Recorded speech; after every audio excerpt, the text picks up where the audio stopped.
Il arrive. Il loue un petit appartement au dernier étage de cette grande bâtisse lugubre, là-bas, au fond du faubourg. Tu la connais? Je me dirais que tu es entrée. Tu veux pas aller y voir, toi? Mais oui, avec maman. Nous n'avons pas été les seuls, tu sais. Tout le monde est allé la visiter. Il y a une grande cour toute sombre. On dirait un puits. Tout par sa faute, tout par la faute de son gendre, une telle incompatibilité d'humeur que naturellement... Oh, enfin, tonton! Incompatibilité d'humeur entre une mère et une fille. Mais qui te parle d'une mère et d'une fille? Eh oui, parce qu'entre la belle-mère et le gendre, il n'y a rien. Ils ne se quittent pour ainsi dire pas. Parfaitement, la belle-mère et le gendre, c'est ce qui stupéfie tout le monde. Il vient ici, tous les soirs que Dieu fait, tenir compagnie à sa belle-mère. Et même pendant la journée, 1 ou 2 fois par jour. Oseriez-vous prétendre qu'il y ait quelque chose entre la belle-mère et le gendre? Enfin, tonton! Si tu la voyais, c'est une pauvre petite vieille. Entends-tu? À la fille qui se penche à son balcon comme du haut du ciel. Cette pauvre vieille entre dans la cour. Elle tire sur la ficelle du petit ami. Là-haut, une clochette sonne. La fille se met au balcon et sa mère lui parle d'en bas, du fond de ce puits, la tête en l'air comme cela. Madame, qu'est-ce que c'est? Monsieur et Madame Cirelli avec une autre dame. Ah, faites entrer. Que nous, ils en savent peut-être même moins que moi. La raison pour laquelle cette pauvre femme ne peut monter voir sa fille dans son appartement, par exemple, la connaissez-vous? Oh, mais j'étais justement en train d'en causer avec mon frère. Vous faites tous l'effet d'être devenus fous. C'est parce que son gendre le lui défend. Explication insuffisante, mademoiselle. Absolument insuffisant. Il y a autre chose. Une information toute fraîche, confirmée à l'instant même. Il l'enferme à clé. Sa belle-mère? Non, madame, sa femme. Sa femme! Sa femme! Ah. Tu entends, tonton, toi qui voulais l'excuser. Je ne récise jamais à savoir quoi que ce soit. Mais naturellement, elle ne se contente jamais de ce que je lui raconte. Oui, elle se figure toujours que les choses sont autrement que je le dis. Elle prétend qu'elles ne peuvent être comme je le lui rapporte. Tenez, elle va même plus loin. Elle suppose que c'est le contraire qui est vrai. Mais bien sûr, tu me racontes des histoires à dormir debout. Permettez, madame, c'est moi qui vais répondre à votre mari. Mais comment veux-tu, mon cher, que ta femme se satisfasse de ce que tu lui dis, si comme il est naturel, tu lui montres les choses telles qu'elles t'apparaissent? Comme il est radicalement impossible qu'elle soit. Madame, là, souffrez que je vous contredise. Là, c'est vous qui avez tort. Votre mari, soyez-en certaine, les choses sont bien telles qu'il vous les dit. Mais oui, mais je les donne pour ce qu'elles sont en réalité, ni plus ni moins. Jamais de la vie. Tu nous racontes des histoires de brigands. Mais c'est toi qui te trompes, et non pas moi. Mais non, aucun de vous deux ne se trompe. Vous permettez, je vais vous le démontrer. Monsieur et Madame Cirelli, voulez-vous venir par ici, s'il vous plaît? Bon, je commence. Vous me voyez, n'est-ce pas? Vous me voyez? Naturellement, nous te voyons. Non, ne répondez pas si vite. Approche-toi. Mais pourquoi? Approche-toi. Mais approche-toi donc. Je me vois. Regarde-moi encore mieux. Touche-moi. Mais touche-le donc. Oh là, oh. Bravo, très bien. Tu es maintenant aussi sûr de me toucher que de me voir, n'est-ce pas? Enfin, tu ne peux pas douter de toi. Retourne à ta place. Retourne à ta place. Et maintenant, vous devez vous approcher à votre tour, chère madame. Bon, c'est moi qui viendrai jusqu'à vous. Vous me voyez, n'est-ce pas? Levez cette jolie petite main, touchez-moi. Oh, la jolie petite main. Et là! Ne faites pas attention. Non, tous ces escaliers, ce serait beaucoup pour moi. Non, je ne monte pas. Ma fille se met au balcon, sur la cour, et nous nous voyons, nous nous parlons. D'en bas? Vous ne la voyez jamais de près? Moi, fille, je ne voudrais pas que ma mère monte à 90 ou 100 marches d'escalier, mais je ne pourrais me contenter de lui parler de si loin, sans pouvoir l'embrasser, sans la sentir tout près. Je descendrai. Mais ce devoir de charité ne peut aller au-delà de certaines limites. Je ne peux vraiment pas contraindre ma femme à vivre avec elle. Alors, cette pauvre malheureuse vit comme emprisonnée, toujours enfermée à clé, de peur que l'oncle ne veuille entrer chez elle. Ah oui, sa folie est tranquille, et puis elle a une nature si douce. Mais comprenez l'horreur physique qu'aurait ma femme à recevoir ses caresses. Ce serait une chose horrible d'ailleurs. Oh, certainement, la pauvre femme. Mais c'est trop naturel.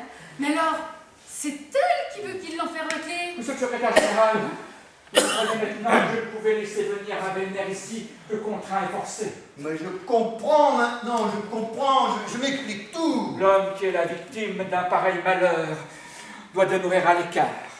Obligé de vous envoyer ma belle-mère, je ne pouvais me dispenser de vous faire cette déclaration, par respect pour la situation que j'occupe, et aussi pour ne pas laisser croire en ville à pareil scandale de la part d'un fonctionnaire. Oui, pour qu'on ne puisse pas croire que, par jalousie ou pour toute autre raison, les gens empêchent une pauvre mère de voir sa fille. Monsieur le secrétaire général, messieurs, Et alors? Mais c'est une folle!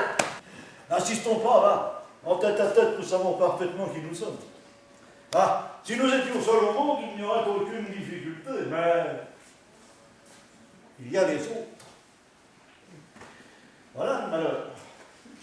Ils ne te voient pas comprends-tu de la même façon que moi. Et sais-tu ce que tu deviens pour les autres? Un fantôme, mon cher. Un simple fantôme.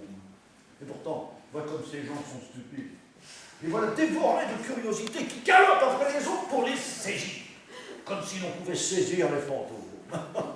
Monsieur Lambert, C'est quoi donc? il y a deux dames, Madame Sini et une autre. Elle me demande. Elles ont demandé Madame. J'ai dit qu'elle était en visite chez Madame Frollard et alors... Et alors quoi? Elles se sont regardées dans les yeux et elles ont dit « Ah oui, ah oui !» Puis elles ont demandé s'il n'y avait personne à la maison. Vous avez répondu qu'il n'y avait personne? J'ai répondu que monsieur était là. Non, non, non, non. Tout au plus celui qu'elle connaisse. Monsieur qui? Comment? Croyez-vous que c'est la même chose? Je ne comprends pas. À qui êtes-vous en train de parler en ce moment? À qui je suis en train de parler? Mais à monsieur? Vous êtes bien sûr que je sois le même que celui que demandent ces dames. Mais je ne sais pas. C'est Darmondi, le frère de Madame. Oui, ma pauvre Olivia, oui. Olivia, c'est moi. Oui, allez. Faites-les entrer.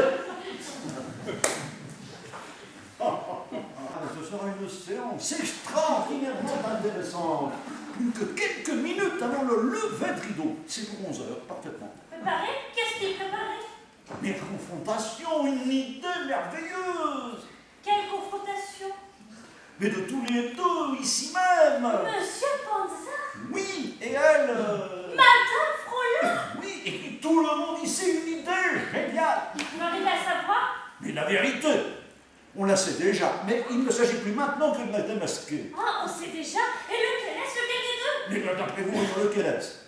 Mon Dieu, Mais moi. non, mais enfin, de deviner, elle ou lui, un peu de courage. Eh bien, pour moi, c'est lui. C'est bien.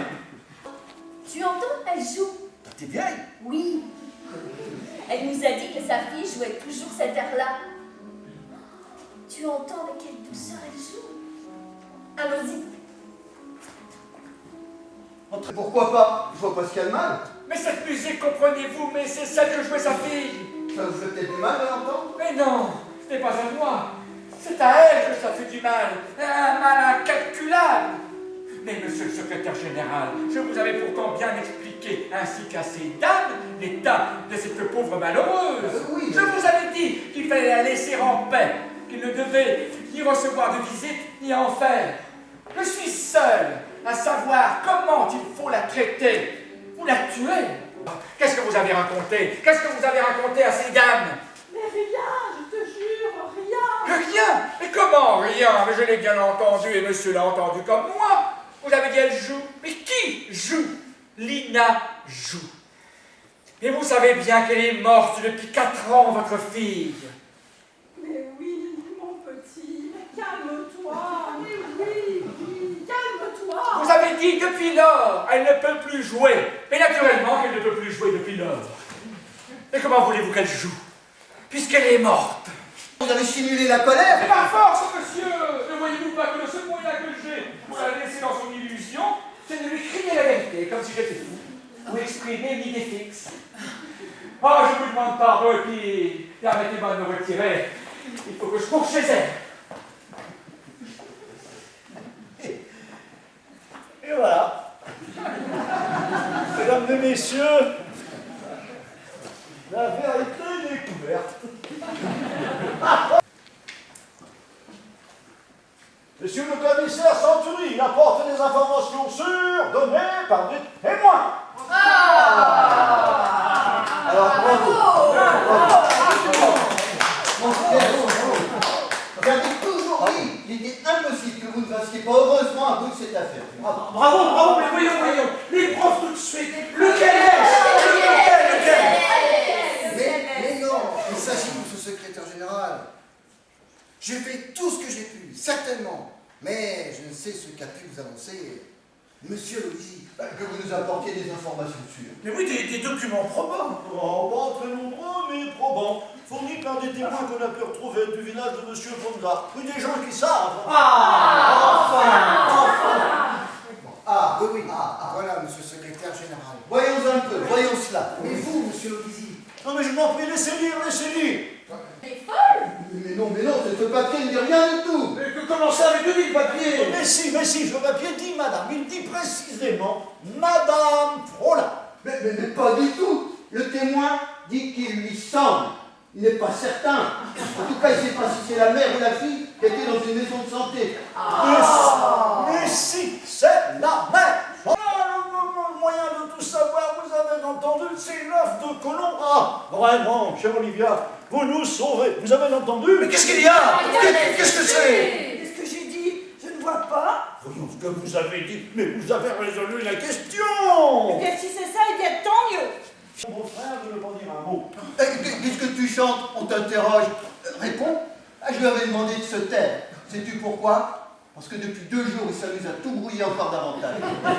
N'en croyez rien, je promets, j'ai tout fait, au contraire, pour tout éclaircir. Oh oui, et d'une belle façon, monsieur le préfet. Et savez-vous comment? En soutenant qu'il est impossible de découvrir la vérité. Non, n'exagérons rien. De vexation, mais comment cela? J'entends que vous expliquer.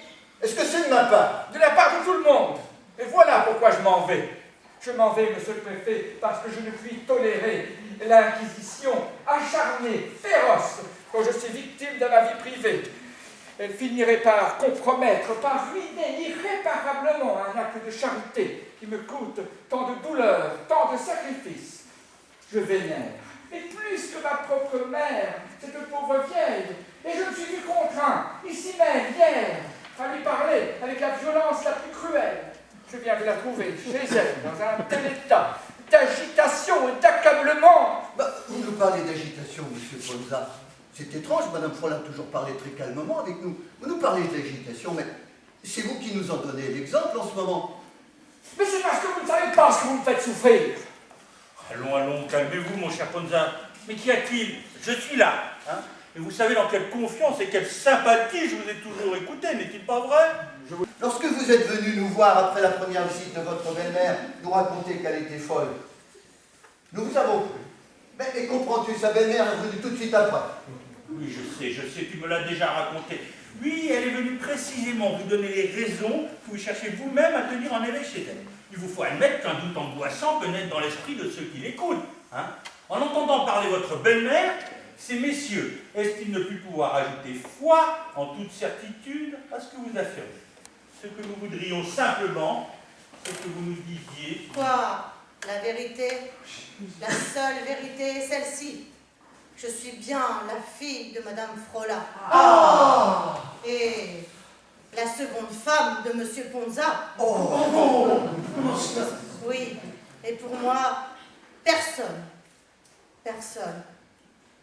Non, madame. Pour vous-même, vous êtes l'une ou l'autre.